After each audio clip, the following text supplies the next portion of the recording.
En esta oportunidad les voy a presentar a Daniel Rosso. Él es sociólogo y periodista.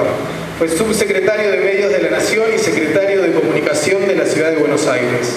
Se ha desempeñado como gerente periodístico en Radio Nacional y jefe del área de investigación y desarrollo de la agencia TELA. Ha publicado artículos sobre comunicación y política en numerosos medios nacionales y hoy compartirá con nosotros una charla denominada Estrategias para comunicar en el mundo digital, fake news y trolls.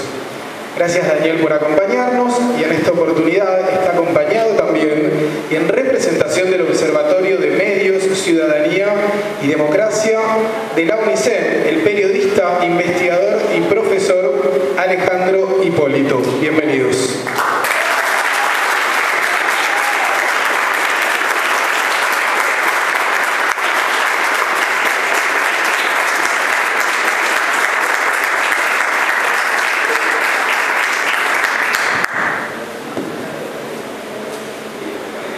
Bueno, buenas tardes. ¿Cómo están todos y todas?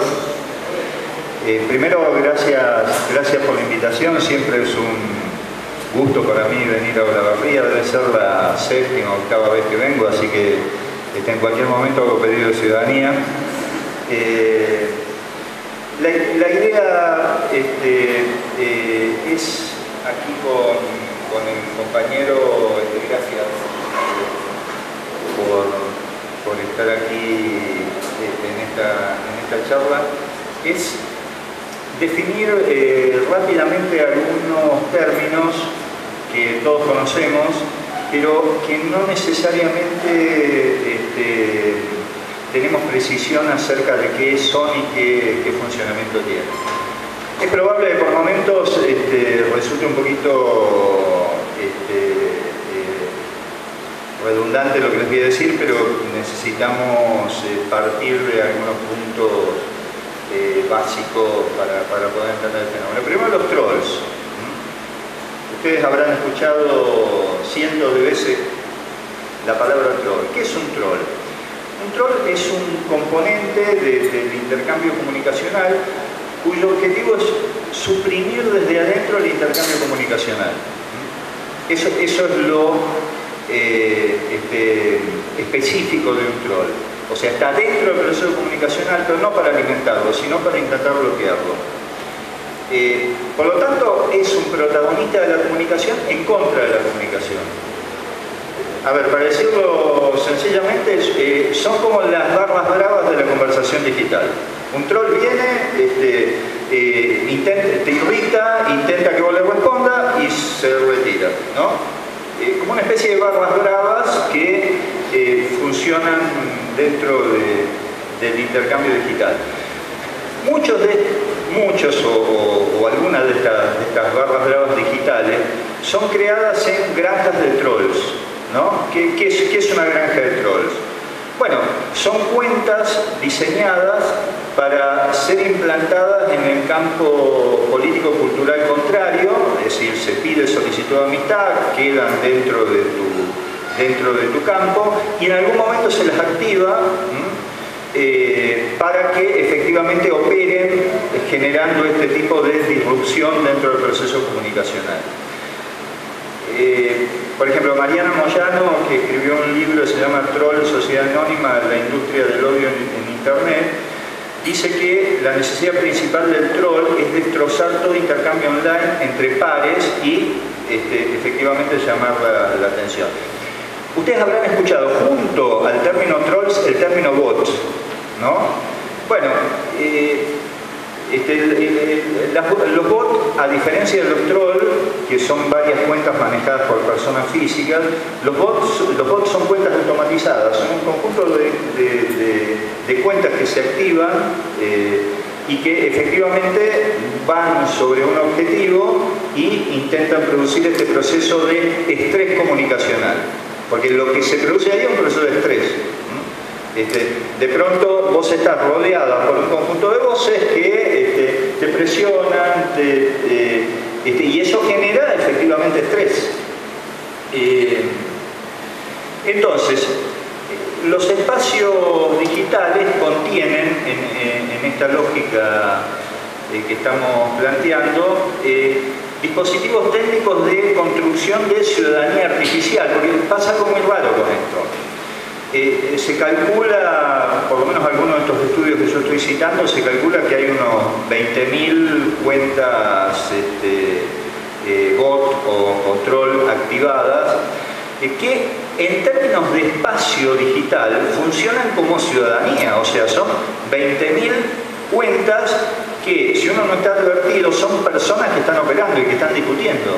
Bueno, esas 20.000 cuentas en realidad producen un efecto de ciudadanía artificial. O sea, son cuentas que participan del proceso comunicacional, pero, por ejemplo, no pueden votar, entonces no votan. Entonces se genera una situación rara en términos de dispositivo democrático, por el cual hay un conjunto de ciudadanos artificiales que intervienen en el debate político tratando de obstruirlo, pero que al mismo tiempo no son ciudadanos. O sea, en términos de que no pueden votar porque o son cuentas artificiales o son cuentas robotizadas. Bueno, la multiplicación de las pantallas durante la pandemia, por supuesto, ha profundizado la incidencia de estas fuerzas de choques digitales. Y todos estos dispositivos, los bots, los trolls, ahora vamos a ver todo el dispositivo de fake news, integran un ensamblaje transversal que interviene en la disputa hegemónica. O sea, no es que no intervienen en los procesos políticos, intervienen en la construcción de hegemonía. Por lo cual es necesario separar la confrontación entre relatos, es decir, propia de cualquier disputa democrática, de la utilización en esa confrontación de dispositivos de manipulación de los intercambios argumentales y emocionales. O sea, son dos cosas distintas. Una cosa es un relato discutiendo con otro, otra cosa es un relato discutiendo con otro con todos estos mecanismos artificiales tratando de obstruir los procesos democráticos.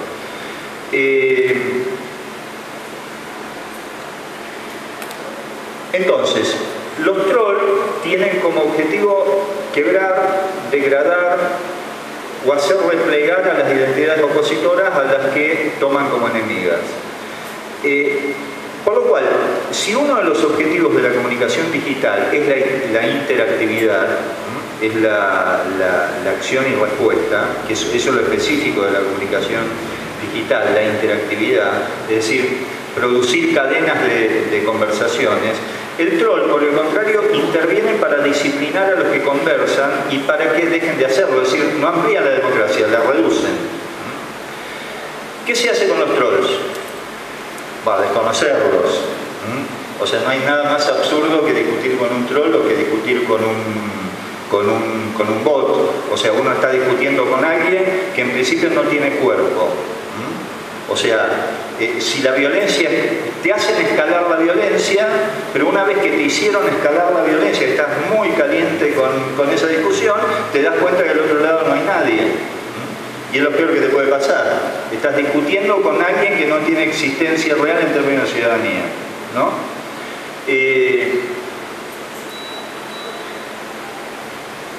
¿Por qué esto que estamos diciendo? Por alguna de las cosas que estábamos planteando antes, que estos dispositivos tecnológicos lo que hacen es elevar el estrés de los espacios de intercambio y, por lo tanto, rompen el proceso comunicacional. No, además está decirlo, no es posible que razonen o que argumenten. Lo máximo que podemos encontrar ahí, si entramos en esos procesos de intercambio, es generar frustración y pérdidas de tiempo.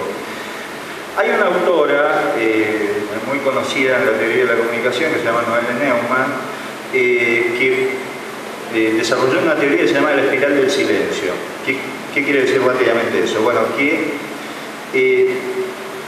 si alguien tiene una opinión minoritaria, va a tender a esconderla. O si alguien tiene una opinión que es cuestionada, tiende a replegarla, ¿sí? Porque es más fácil ser mayoría que minoría, es obvio, ¿no?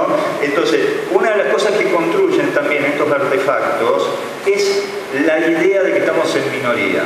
¿no? O que nuestros discursos no son lo suficientemente sólidos o pertinentes. Entonces, efectivamente, produce un repliegue. Ustedes fíjense la locura que significa esto si se masificara, que es que entonces estas ciudadanías artificiales que toman el centro del proceso comunicacional para obstruirlo, al mismo tiempo que hacen eso, producen el repliegue de la ciudadanía real. Si esto fuera a su máxima expresión, entonces tendríamos un proceso muy raro de despoblamiento de las redes. ¿Por qué? Porque ante estas agresiones los ciudadanos reales tienden a retirarse por esta lógica de espiral del silencio, y los ciudadanos artificiales con su lógica de violencia son los que toman el centro de la escena. Además, opinar en esas situaciones de violencia obliga a un fuerte trabajo emocional, porque me expongo a la violencia de los otros. O sea, exponerse a la violencia del otro siempre genera, de nuevo, estrés y algo que tiene que ver con el desgaste emocional. Y ahí es un punto importante, porque lo que producen es, invierten el uso habitual de las redes. En lugar de confort emocional, las operaciones de estas cibertropas lo que buscan es producir displacer. ¿Qué voy a hacer yo a las redes? ¿Qué es lo que hacemos todos nosotros? Y buscar una especie de confort. Sobre todo Facebook, menos Twitter, pero sobre todo Facebook. Voy a confirmar que hay mucha gente que me quiere, ¿no? Entonces me pone me gusta, ese tipo de cosas. O sea, se generan como entornos emocionales. Lo que pasa con estos procesos de operación de los trolls y los bots es que lo que descubro en las redes no es que me quieran, sino que me odian. Hay mucha gente que me odia por esto que estoy planteando. Entonces, ante esos entornos también se corre el riesgo de un despliegue. Ustedes saben, las redes son como una especie de feedlot de afecto, ¿no? Es un lugar en donde de pronto se produce afectividad de modo instantáneo, ¿no? Como también los gran hermanos son un feedlot de fama, o sea, alguien que no tenía fama de pronto adquiere fama en 3 semanas. Bueno, ese señor engordado en fama por el feedlot también es alguien a quien se le recomendaría no responderle, ¿no? Es como un troll, o sea, alfa de gran hermano es como un troll, funciona más o menos parecido, ¿no? Bueno, Amnistía Internacional publicó un informe hace algunos años sobre la existencia de estos comportamientos troll o de cibertropas, y lo explicaba así, decía Amnistía Internacional: el trolling y las agresiones, específicamente a periodistas y defensores de derechos humanos, tienen el propósito no solo de descalificar, sino también de funcionar como un dispositivo de disciplinamiento y autocensura. ¿Por qué digo todo esto? Porque después, cuando hablamos del discurso del odio, eso de lo que hablamos no está desvinculado de todo este sistema de operatorias. Los discursos del odio no nacieron hoy, tampoco nacen con las redes sociales, pero las redes sociales generan como una especie de alimentación de estos procesos. O un uso de las redes sociales, no necesariamente las redes sociales. Bueno, entonces se crea como una especie de inflación de identidades que ponen en circulación un gran volumen de discurso en este espacio ampliado de las redes, y ese espacio de identidades ficticias crean ese campo discursivo artificial mucho más amplio que el que protagonizan los ciudadanos reales con su desempeño electoral. Estos sectores, con recursos y con estrategias de choque digital, crean una ciudadanía virtual falsificada, con capacidad de ataque, que hostiga a identidades reales aisladas y que buscan disciplinar sus opiniones. Entonces, es un mecanismo global de restricción de la libertad de expresión. Tanto que se habla de libertad de expresión, hay mucho para preguntarse de qué significa libertad de expresión. Por ejemplo, si con estos mecanismos efectivamente no hay algo de la limitación de la libertad de expresión. También uno debería preguntarse, hablando de libertad de expresión, si la libertad de expresión está en el uso de la palabra o está en la capacidad de hacer circular la palabra, pues son dos cosas distintas. Si la libertad de expresión es simplemente poder hablar, o la libertad de expresión, además de poder hablar, es poder hacer que esa palabra circule. Si la segunda acepción es la que tomamos de libertad de expresión, lo que quiere decir es que la libertad de expresión hay que pensarla junto a los recursos que cada uno tenemos para poner en circulación la palabra. Eso quiere decir que alguien que tiene muchos medios, tiene mucho más poder, mucho más libertad de expresión que otro que no tiene medios para hacer circular la palabra. Y yo creo que, junto con todo esto, esa es una discusión también interesante de plantearse, porque si no, el término libertad de expresión queda como en un lugar abstracto. A ver, ¿qué pasa con el que tiene libertad de hablar, pero eso que dice no tiene ninguna capacidad de circular? ¿Eso es libertad o eso no es libertad? ¿Libertad de expresión es solo poder hablar o libertad de expresión es poder hablar y que lo que uno dice los otros se enteren? Bueno, son dos conceptos de libertad de expresión que también se vincula con esta cuestión de las redes. Bueno, para ir apurando y rotar el uso de la palabra. Según Mariana Moyano, en el libro que les citaba, hay por lo menos 20.000 identidades falsas en la Argentina. Este libro tiene ya 3 o 4 años, por lo cual es probable que estos números se modifiquen, pero estamos hablando de cierto número significativo ahí de operación. Es decir, que existe esta burbuja de intercambio democrático con ciudadanos digitales falsos, con el cual efectivamente no hay ningún tipo de regulación de ningún tipo. Cuando se plantea algo en términos de regulación, en general hay una reacción mayoritaria en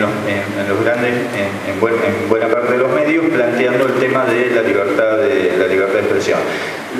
Lo notable es que en este caso, tomando la idea de la libertad de expresión, lo que se hace es justificar modos de funcionamiento que efectivamente obstruyen la libertad de expresión. Porque esto que no está regulado, si yo intervengo y resulta que esa intervención es repelida por 20 personas que me dicen estúpido, nabo, idiota, qué sé yo, ese procedimiento limita la capacidad mía de expresarme. Sin embargo, la reacción ante cualquier regulación de estas cuestiones se lo hace desde una idea abstracta de libertad de expresión. Bueno,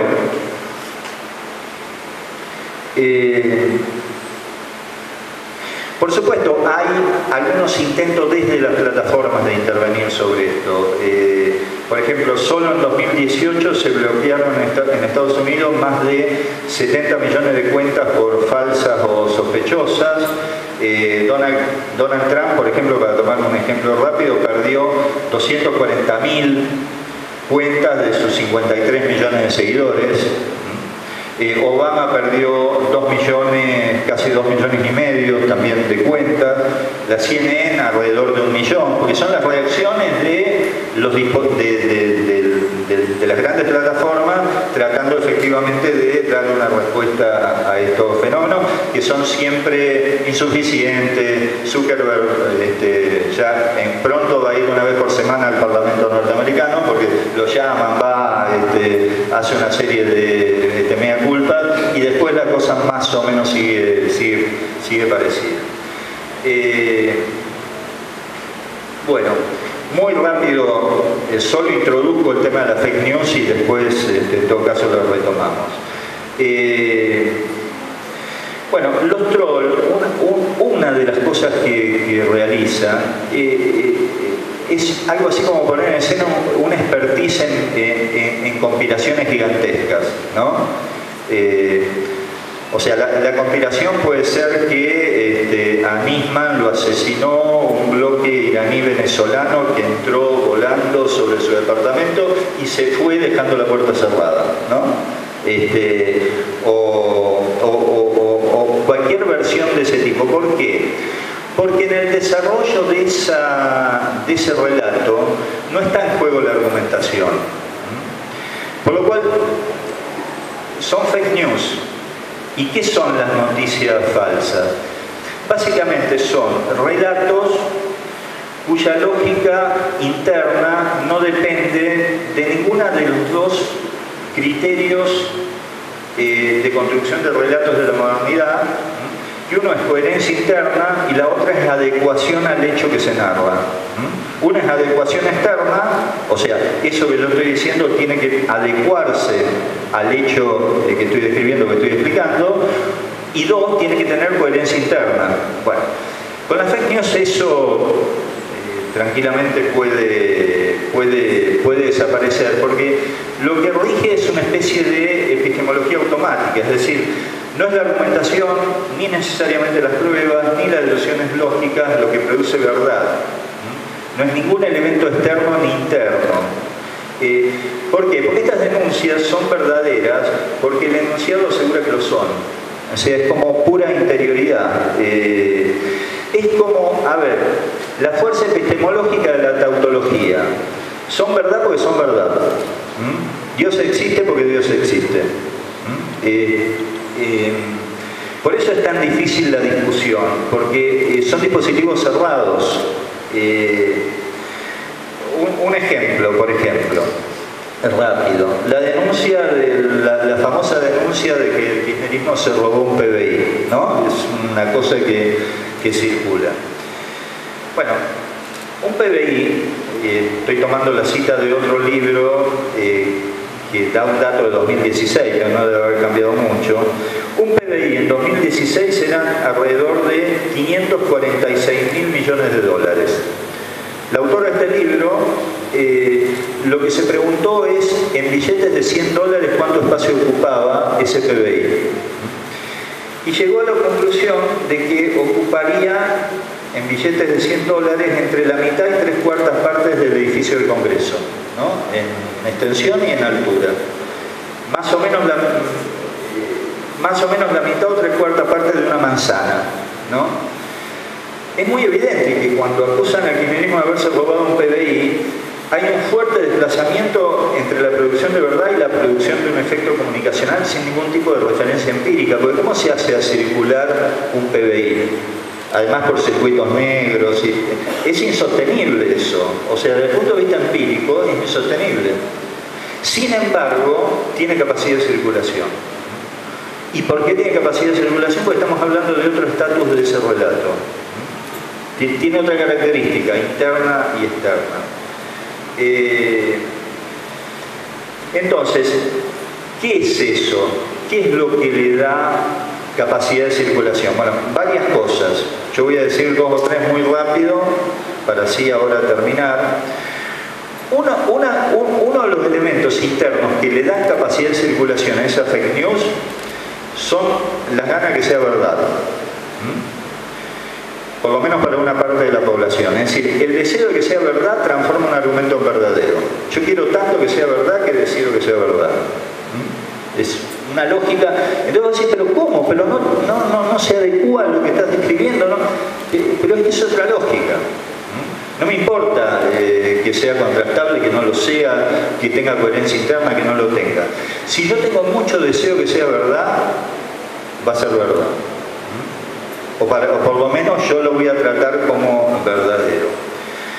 Entonces, si lo deseas mucho, cualquier argumento será verdadero. Es una especie de epistemología del deseo, ¿no? Otra cosa que sucede es la inversión de la relación entre verdad y creencia. Es decir, algo es verdad porque creo en ello. Si yo creo, es verdad. Cuando en la lógica del relato más clásico, yo creo en ello solo después de que verifico que es verdad. Pero acá queda como invertido. Por supuesto, en esta segunda operación la creencia ocupa el lugar donde estaban las metodologías de producción de verdad. No sé, cualquiera que ha estudiado ciencias sociales sabe que tenés que estudiar 3 metodologías distintas, cómo te acercás al objeto, cómo lo describís. En el periodismo también, ¿no? Tener 3 o 4 fuentes, chequear, o sea, el tema del objeto es central. Pues acá el objeto queda medio como abolido, no importa, porque son otras las lógicas de funcionamiento. ¿Y por qué no se chequea que una información sea verdadera? Porque a priori se cree que es verdadera. Algo puede ser verdad porque ha sido pasado por el aparato de producción de verdad, de la ciencia o del periodismo, o puede serlo porque creo firmemente que es verdad. Dice Nora Merlin, que es una psicoanalista que se ocupa mucho de estos temas, que no importa si algo es verdad o no, importa que pueda ser creída y la forma de creer, como la fe, no es racional sino emotiva. Es decir, la lógica emotiva de la creencia habilita a los sujetos a actuar sin una lógica de producción de verdad ligada a la coherencia lógica y a la adecuación externa al objeto. Por eso, discutir con las fake news es muy compleja, porque no responde a la lógica argumental. Es como si paralelizaran el discurso público. O sea, ustedes tienen, por un lado, ciudadanía artificial y por otro lado, paralelización del discurso público. O sea, cualquiera que seguía el discurso de Bolsonaro en las últimas elecciones en Brasil, era un discurso con el cual paralelizaba el discurso de Lula. O sea, eran como 2 lógicas absolutamente distintas. Bueno, tengo mucho más con esto, pero me voy a extender demasiado, por lo cual prefiero dar la palabra aquí al compañero y después, en todo caso, retomamos si hay dudas, críticas, discusión alrededor de estos temas.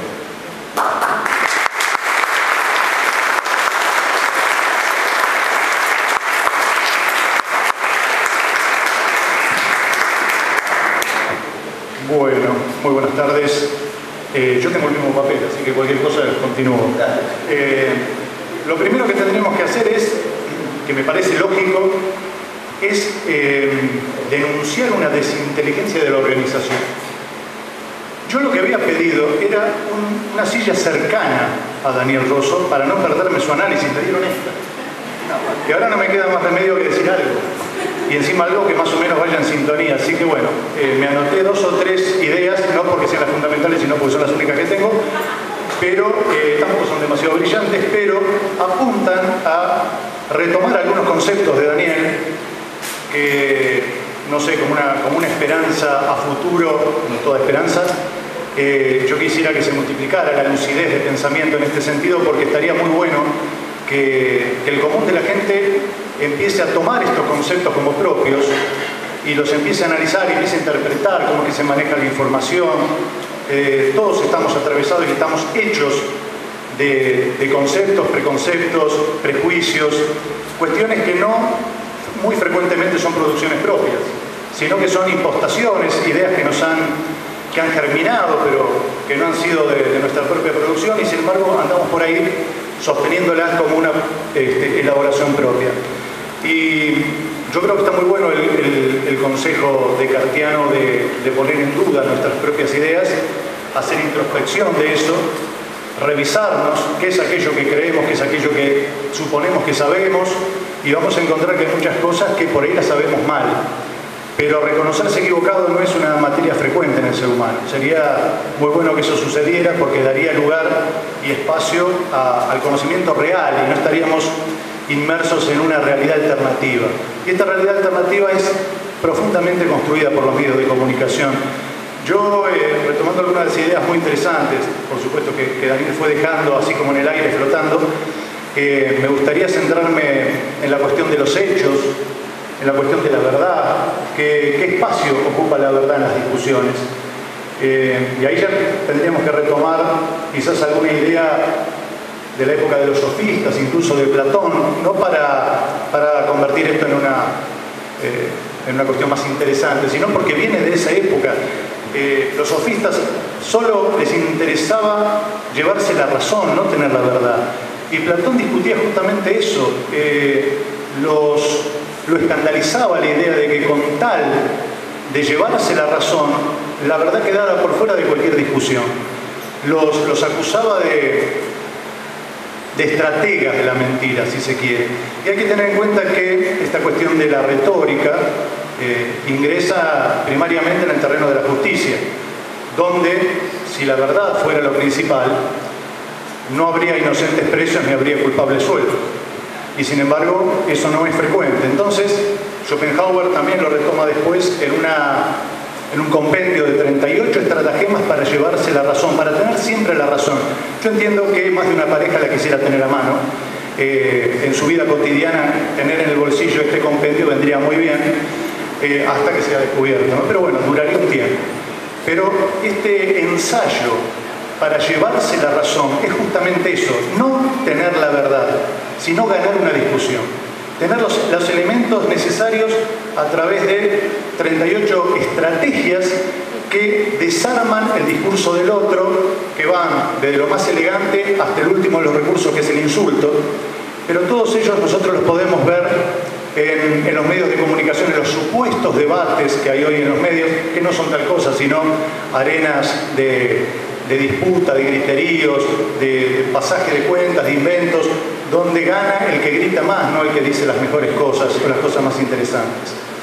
Hay una especie forjada quizás en alguno de los anillos del infierno, que es el panelista.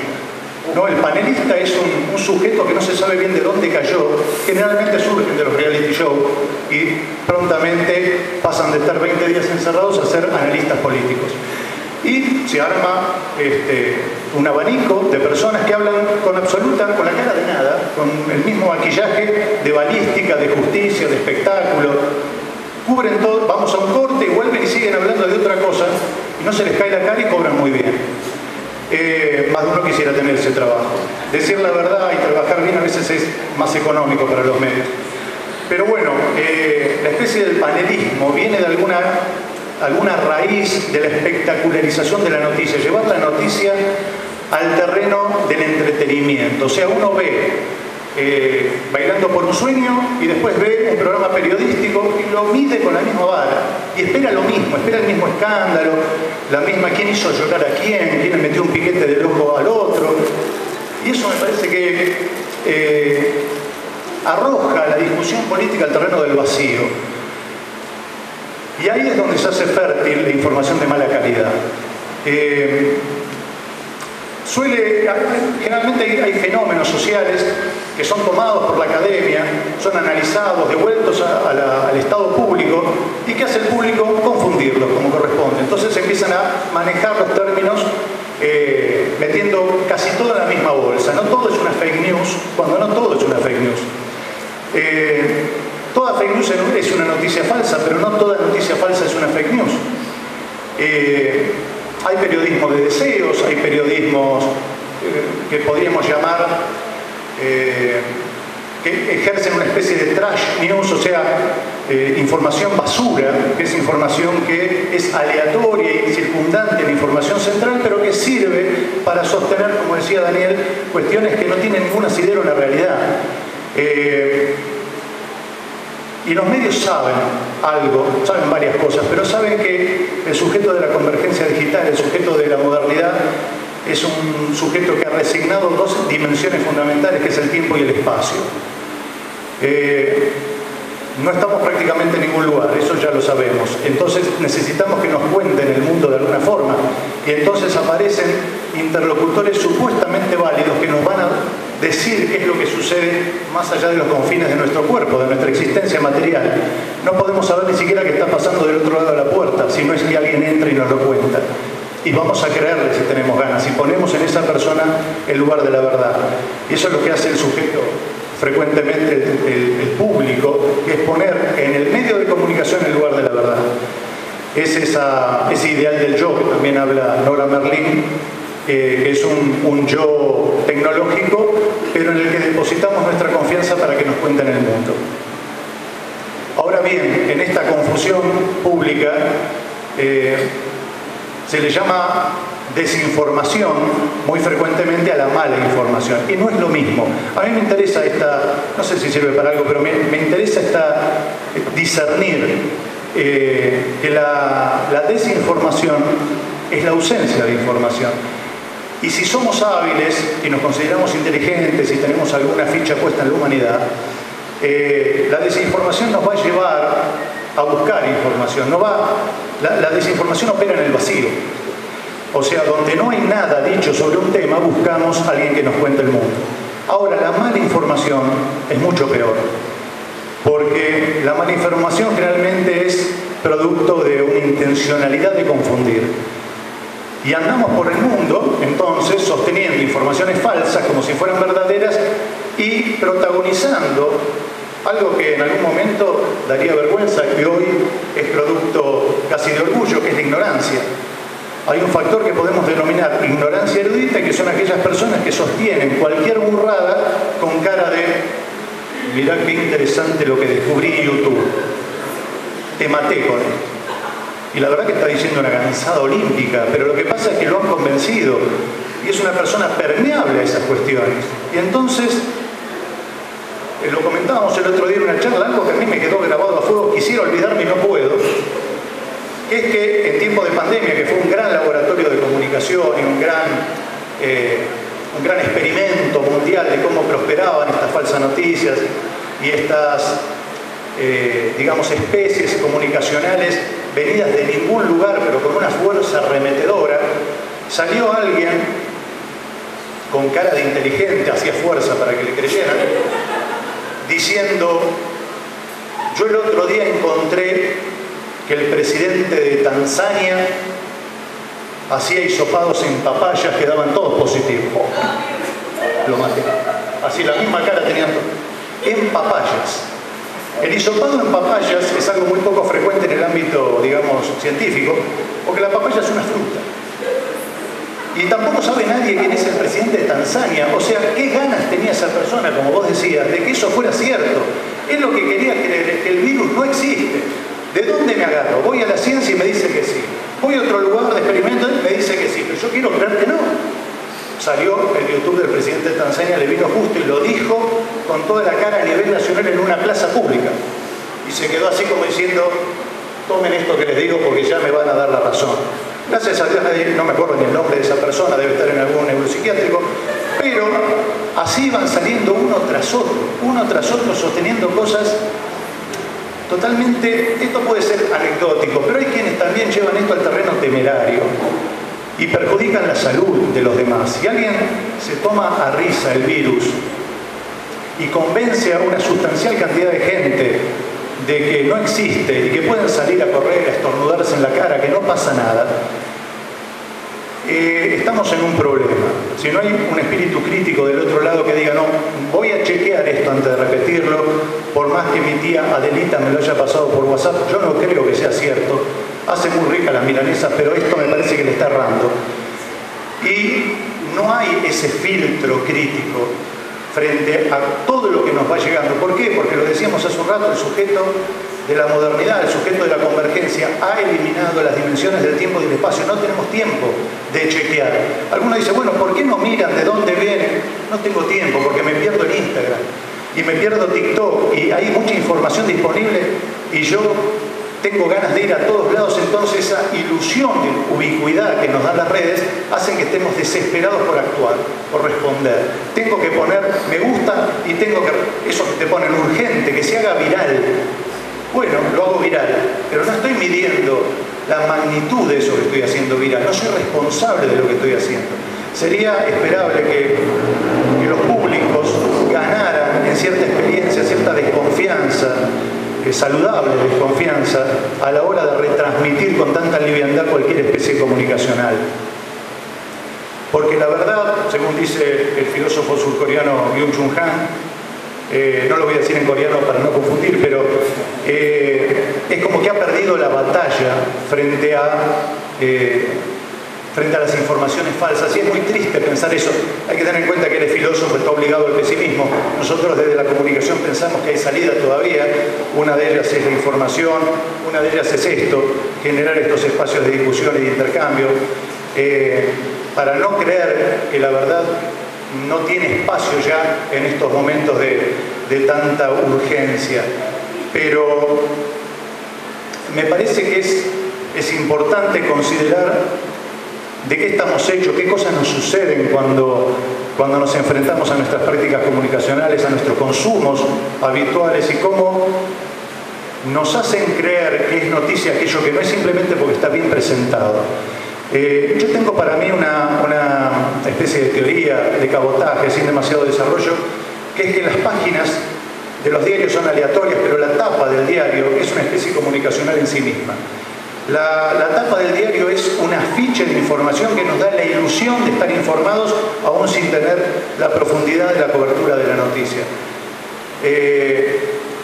Uno en la tapa del diario se le encuentra, aunque no lea ese diario, se lo encuentra en un kiosco, arriba de una mesa, en un bar, se le encuentra en el mostrador de una heladería, uno mira los títulos y las grandes corporaciones mediáticas, conscientes de la ausencia del tiempo y de la capacidad de análisis del público, saben que nos vamos a ir a la calle con un titular, con una bajada, con una foto, con una especie de retórica de la imagen acompañada de una cierta habilidad en la presentación de las noticias que nos van a crear la sensación de información.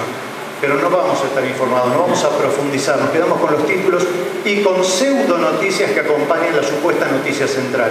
Hay mucha nota de opinión y mucha línea editorial que se percibe como noticia. Y es simplemente la observación en primera persona de alguien que ejerce algo que vos vislumbraste de alguna manera, que es el periodismo de deseo. Tengo ganas de que esto sea así, pero no me sale porque no es así. El hecho no es ese.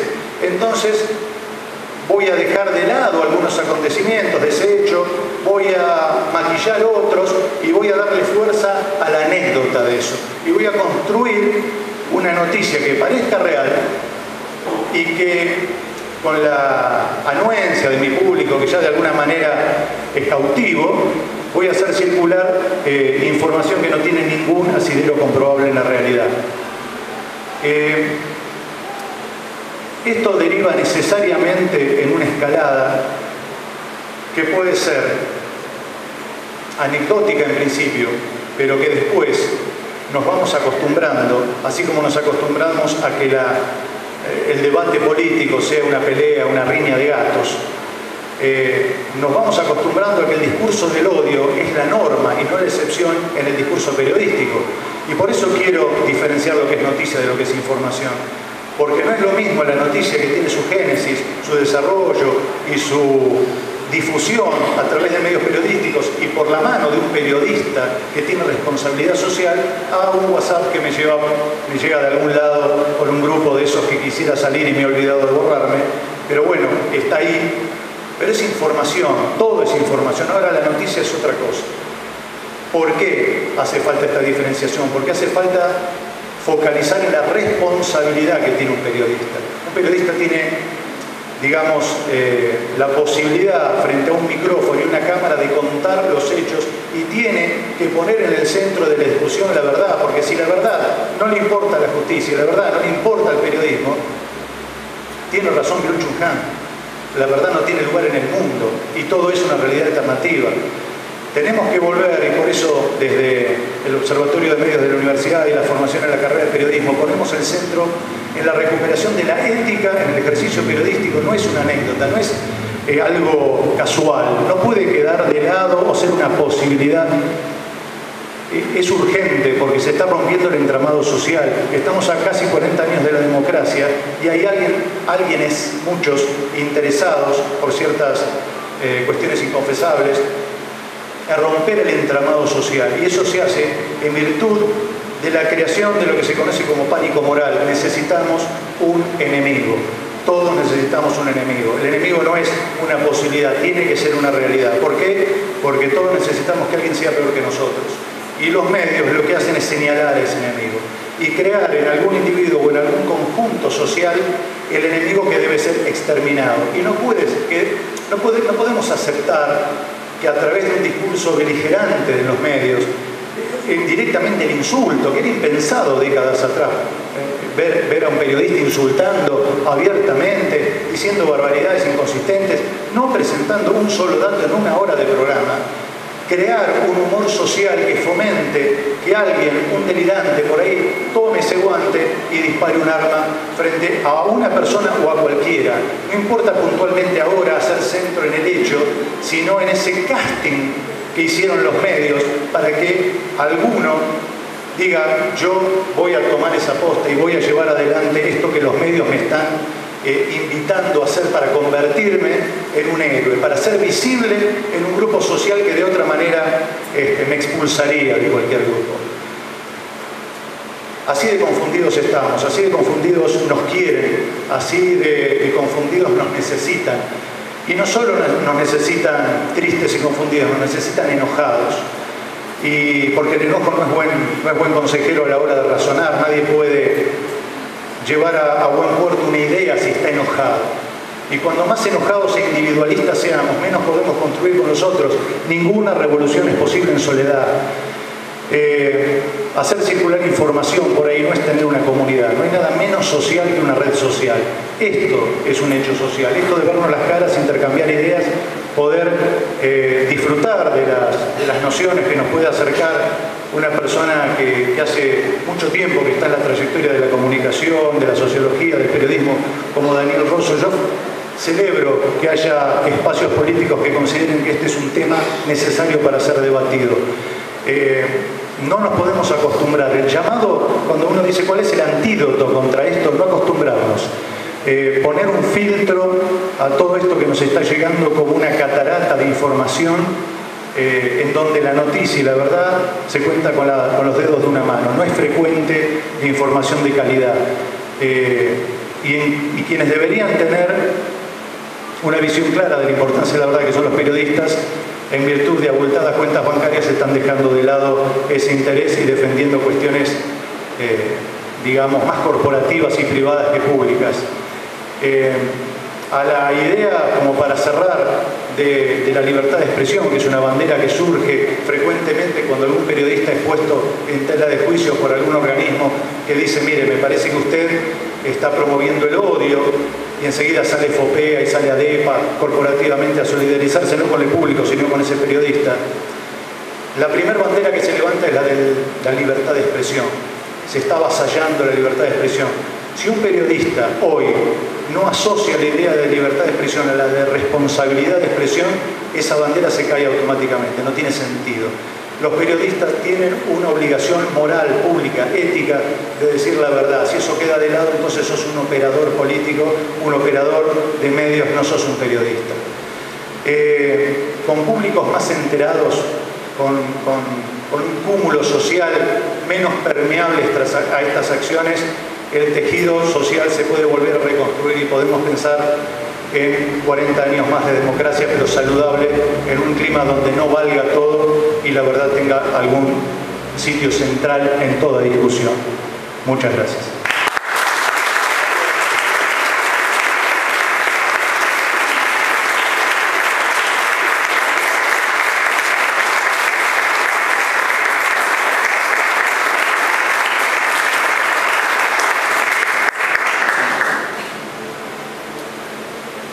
No sé cómo seguimos.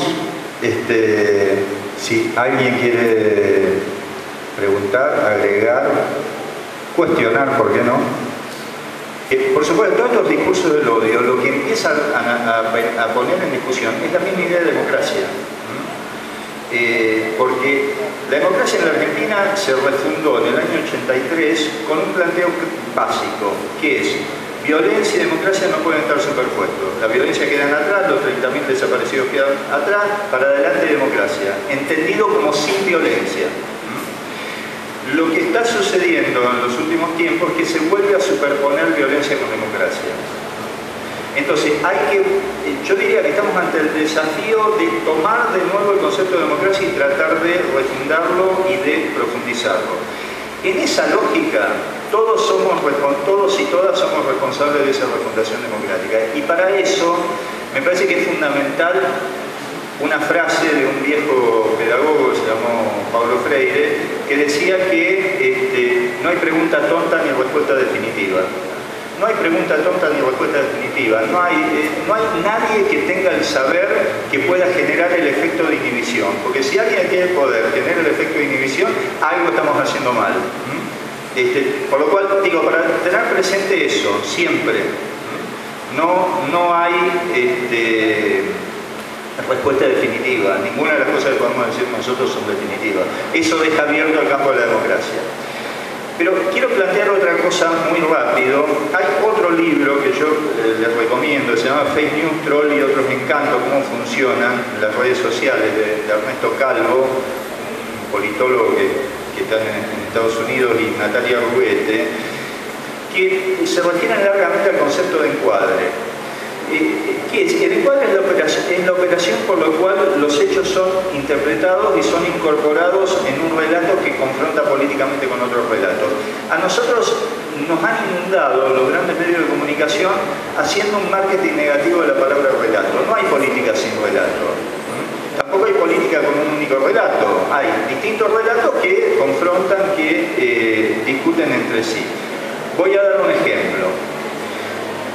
Desde hace muchos años se sigue planteando, para describir a la política, un encuadre que consiste en relatar todos los hechos que tienen que ver con la política como si la política siempre fuera improductiva e ineficiente. Siempre.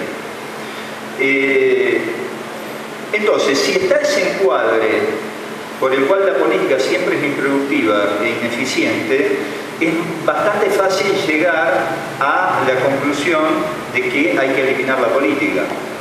Entonces se llega a una cosa absurda de querer plantear la incompatibilidad entre democracia y política. ¿Por qué? Porque si uno plantea que los políticos son todos vagos, que son improductivos, que no trabajan, etcétera, etcétera, ese encuadre, eso deriva necesariamente en una impugnación del sujeto de la democracia. Entonces se pasa a instalar la idea de que efectivamente puede haber una democracia sin política. Y si la democracia es sin política, la democracia es solo un lugar en donde están los grandes factores de poder. Porque es lo único que queda ahí como actor determinante. Para impugnar el funcionamiento de la política, en general se hace referencia a su costo, y esto es una fake news enorme. O sea, esto de considerar que la política y que por lo tanto la democracia tiene un costo exuberante. ¿Qué costo? Cuando uno va a los números, el costo total de los tres poderes del Estado, en términos de administración del Estado, es el 6% del presupuesto nacional. O sea, eliminamos la política y no resolvemos nada en términos de presupuesto. Es el 6% del presupuesto nacional, de lo cual un 2.5% es funcionamiento de la justicia. Por ejemplo, ahora se plantea el tema de la eliminación de la agencia de noticias TELAM, que es la única agencia que puede funcionar, si funciona bien, como una especie de curaduría de la información en la línea que planteaba Alejandro. O sea, un dispositivo estatal que además de producir información tiene la función de asegurar la calidad de esa información, ¿no? Bueno, se plantea la eliminación con un tema de costo. ¿Saben cuál es el costo en el presupuesto nacional de la agencia TELAM? El 0,001%. No existe. No existe. ¿Cuál es el problema de estas discusiones? Que efectivamente son discusiones que lo que buscan es fortalecer un relato, que es el relato de efectivamente de la reformulación de una democracia sin político, una democracia sin Estado, que está bien que exista como relato, porque es el relato de un sector de la sociedad. El problema es la debilidad del otro relato para poder confrontar con este. Nadie dice que ese relato esté mal. Ese relato es uno de los relatos posibles. El problema es que ese relato tiene que confrontar más o menos en igualdad de condiciones con los otros relatos. Y así me parece que estamos de algún modo defendiendo la democracia.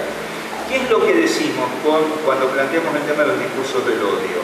Lo que estamos planteando es que si la democracia fue refundada en el año 83 como en términos de una separación abrupta entre lo que venía, que era la democracia, con respecto a la violencia, que era lo que quedaba atrás, que era los 30.000 desaparecidos, etcétera, etcétera, lo que ahora está en discusión es que eso que estaba separado, democracia y violencia, no vuelva a unirse.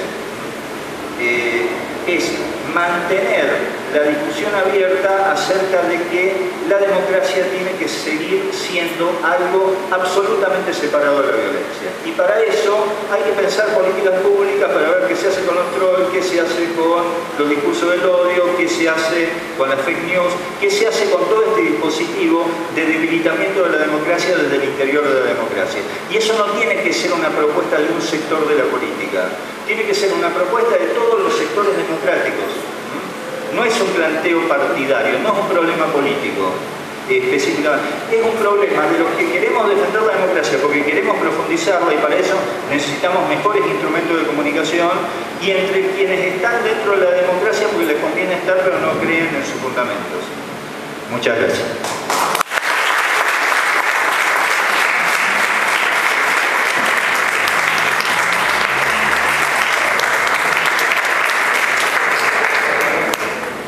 Bueno, como cierre, fui anotando un montón es imposible escucharte y no tomar nota de cosas que se van disparando porque el tema es muy amplio, está muy entrelazado, pero además hay una gran cantidad de conceptos que los fuimos incorporando sin darnos cuenta, los vamos utilizando, a veces no conocemos la génesis de esos fenómenos o de esa terminología, pero se nos van haciendo carne en el discurso cotidiano.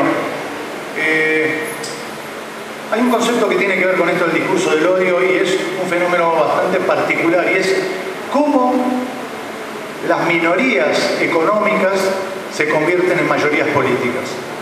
Cómo un puñado de personas que no alcanza el 15-20%, que es el que domina el escenario económico, de golpe en una elección democrática logran un 52%, como un 20 se transforma en 50.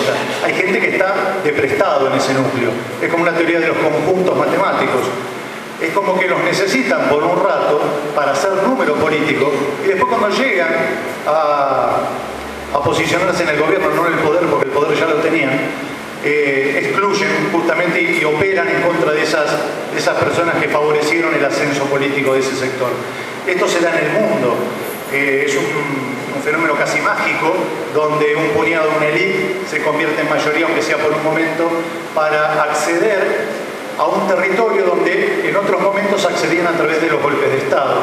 Como los golpes de Estado ya no están muy bien vistos, que digamos, y no hay ejércitos proclives a inmolarse en pos de beneficiar a algún sector, entonces en el 2001 un militar en Estados Unidos, Charles Dunlop creo que era, Charles seguro porque es estadounidense y todos se llaman Charles, creó o pergeñó una estrategia muy significativa. La ley como arma de guerra. ¿Y esto qué es? Esto es lo que hoy vemos como consecuencia de esa estrategia. Utilizar a la ley como arma de fuego para eliminar al enemigo. Pero primero hay que validar, porque no es fácil promover un exterminio sin que se lo explique la opinión pública, sin que sea validado por la gente, porque hay un conflicto moral. Hay mucha gente que se considera buena persona. ¿Cómo voy a estar a favor de un exterminio? Esto ya lo hemos visto en época del nazismo, el aparato de propaganda de Goebbels y demás. Primero hay que explicarle a la gente que esto que vamos a exterminar ni siquiera es una persona. Hay que deshumanizarla, hay que convertirla en objeto, hay que convertirla en el resumen de todos los miedos y todos los problemas sociales y después sí, la gente observará cómo se la lincha o se la elimina con total naturalidad. Ese trabajo, esa otra pata de lo que es la ley como arma de guerra, la protagonizan los medios, claramente. Los medios lo que hacen es validar lo que va a ser después una acción. Lo validan del discurso y de los elementos de la retórica del odio puestos al servicio de la construcción del discurso hegemónico periodístico. Y esto realmente me lleva a mí, el otro día lo pensaba, es muy similar a la postal que hemos visto en algunos medios de años anteriores del sacerdote dándole la comunión a Videla, por ejemplo. O de esos personajes eclesiásticos que iban a los centros de detención a aliviar las culpas de los torturadores. Alguien tiene que decirle, mirá, lo que estás haciendo está bien, por más que sea la peor aberración, ahí tiene que haber un convencimiento y todo un mecanismo de decir, está bien lo que estás haciendo, porque es en virtud de lo que a vos mejor te guste, la patria, la familia, el bien social, lo que sea. Ese alivio moral hoy lo encarnan los medios hegemónicos de comunicación. Le dan el permiso a la gente para ser salvadora de las 2 vidas, de las 3 vidas, de las 4 vidas, y a su vez republicanos, federales y morales, pero favorecer también con buenos ojos un exterminio de un sector social. No hay ningún problema con eso, pero necesito que alguien me lo cuente porque a mí solo no me sale. Entonces los medios, 7 días a la semana, 24 horas por día, 365 días del año, nos están diciendo que ese objetivo señalado debe ser exterminado. Y no caigamos en la simplicidad de pensar que es contra una persona o un grupo social determinado, sino contra lo que eso significa. Hay que exterminar la idea que encarna esa persona. La persona puede tener cualquier nombre, pero el tema es que a nadie se le ocurre volver a hacer lo que esa persona estaba haciendo porque le va a pasar lo mismo. Es como el que observa una ejecución y frente al guillotinado se agarra el cuello así y dice, el próximo soy yo si pienso de esa manera. Ese efecto aleccionador es central. Para cerrar, y esta cuestión de famosa de las fake news, que por tener nombre en inglés parece que tiene más precio que antes, y estábamos hablando de noticias falsas, no todas las noticias falsas son fake news, decíamos. ¿Por qué? Porque el ejercicio periodístico también está sujeto a este vértigo de buscar el éxito fácil, digamos, la propagación rápida de la noticia, y si una noticia no se convierte en conversación social es un fracaso. Entonces, frente a eso hay veces que cometemos errores y no chequeamos bien una fuente, o el apresuramiento nos hace dejar de lado alguna información central.